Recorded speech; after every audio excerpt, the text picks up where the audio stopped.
がここにいるうちの本物のスクールスポーツのために行こうぜベイビーバンこの国は気をつけて、現実になることがありますからね。Sports, I'm with the one and only Bob Arum. Bob, good to see you again. Good to see you.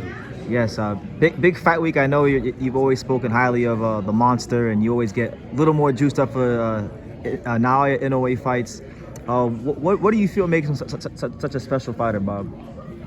Well, Inoue is a generational talent, and to be able to promote him here in Las Vegas on a big stage is a great opportunity. I mean, we've been co-promoting his fights because when we promoted or co-promoted his fights in Japan.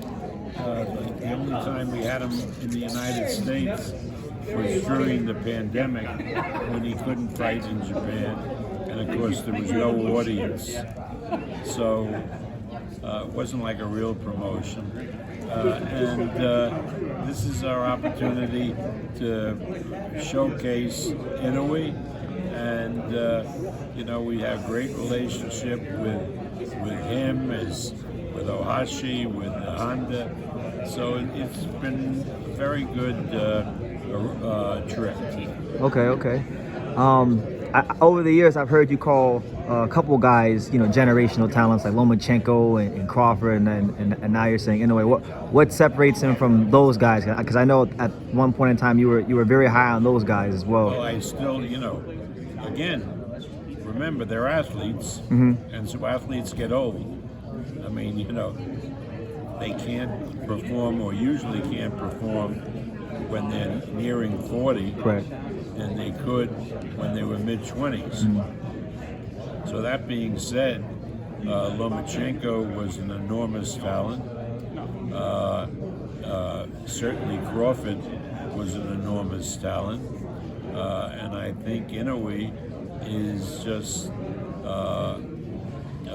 I don't know what adjective would describe it, because he is something I've never seen before in this low weight category. A guy of his size who not only wins every fight, but knocks out every opponent. Okay. You were talking earlier before I turned the camera on about Rafael Espinoza, who's the co-main event, and how much you liked him. I know Inoue's people seem to have their next couple fights mapped out, but how much say-so do you have in a potential Inoue Espinoza fight? Could you, as one of the promoters, make Inoue Espinoza before Junta Nakatani? No. That's, if and when he fights Nakatani, it would be at 122. 122, correct. Because Nakatani is 118. Correct. So once Inoue goes to 126, that puts off a Nakatani fight for a fairly long time, because there's two weight classes separate. Correct. Okay, well that's good, because I know last time I talked to you during one of Espinoza's fights, you had mentioned that you wouldn't have the featherweight champions fighting each other because you wanted them all to get the Inoue payday against each other. So now that payday isn't there for the featherweight champions. Could we get Espinoza versus maybe Angelo Leo, or Espinoza versus? Yeah, we could, but again, these fighters have astute managers, and they'll say, maybe we don't want to take a unification fight because if we lose, it will mean that we've lost an Inoue fight where we can make the most money. So again, I mean, you can play these mind games like it's Monopoly, but you're dealing with real people and real ambition, and where people are looking at the best financial path. Okay, yeah, because I know Espinoza has the Vasquez fight. I know Angelo Leo, he's supposed to fight Kameda out there in Osaka. I haven't really seen much promotion from Top Rank. Will there be any television for that fight? Because I haven't heard anything. I don't know. You don't know? You don't know? Okay, fair enough. I know Brian Norman Jr. He's going over there to Japan as well to fight Jin Sasaki. What do you think about that fight, Bob? Well, that's a good fight, and it's it'd be wonderful for Brian to go over to Japan, defend his title, and become a known fighter in Japan, because it's a tremendous market. So I think it's a great opportunity for Norman, and I'm going over to watch the fight. Are you? Yeah, and he has a very good chance of winning the fight.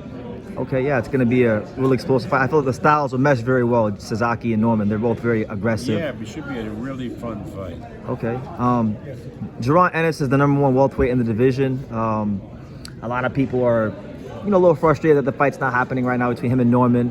What kind of chance do you give Brian Norman Jr. in that fight? Do you feel he's ready for a Jaron Ennis fight, Bob? Well, let's see how he does with the Japanese boy. Again, it's one thing for me to sound off. Yeah. My fighter can beat any man in the room, but until we have proof of how he has performed, you really can't say that. So Norman looks like he's improving every fight and gaining confidence and developing like a good prospect should. And let's see how he does in Japan. Okay, and then hopefully that Boots fight could happen, in the next year or so, maybe. Yeah, definitely. Time is right. I mean, if Norman keeps winning and Boots keeps winning, that could be a major fight. Boots is a good fighter, and I believe Norman is a very good fighter, but we'll have to see. Does Brian Norman, as far as his style, does he remind you of any fighters of yesteryear? I can't tell you. No. I can't tell you. He looks good, particularly in his last fight. Yeah, real strong. Yeah, okay. Well, Bob, I don't want to hold you up much longer because I know the press conference is going to start soon, but any final message to the boxing world about the card this weekend?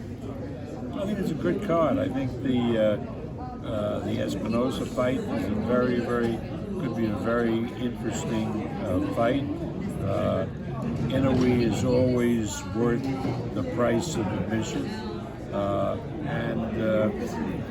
unlike the other two cards this weekend, people can watch the Inoue Castaneda fight for free on ESPN. They don't have to pay any money to watch it, so that's I think that's important. I don't think Canelo, I understand, has always for years done his fights on pay-per-view, but the card in New York is certainly not a pay-per-view card, and but again, if the promoter feels that it's pay-per-view, the fans have an option to pay or not to pay. Nobody's putting a gun to anybody's head. Correct. You mentioned ESPN, Bob. Is there any talks, maybe like a new ESPN deal? Because I know the deal's supposed to run out. The ESPN deal is coming to an end as of the end of July. They've been a great partner for 8 years, but we're going to have deals with various other networks because we don't want to be limited to one network. And ESPN, has major financial commitments to the NBA and to college football, and there's a limit what they can spend on sports. So I think it works out for everybody's sake, and we'll be announcing shortly who our new partners will be. Okay, Bob, thank you. Thank you for watching another video on the untouchable True School Sports Empire. I'm in the fight capital of the world, Las Vegas, Nevada, and we got a monster in town. For more great boxing content from America to Japan and everywhere else in between, make sure you guys subscribe, stay tuned, and keep it locked.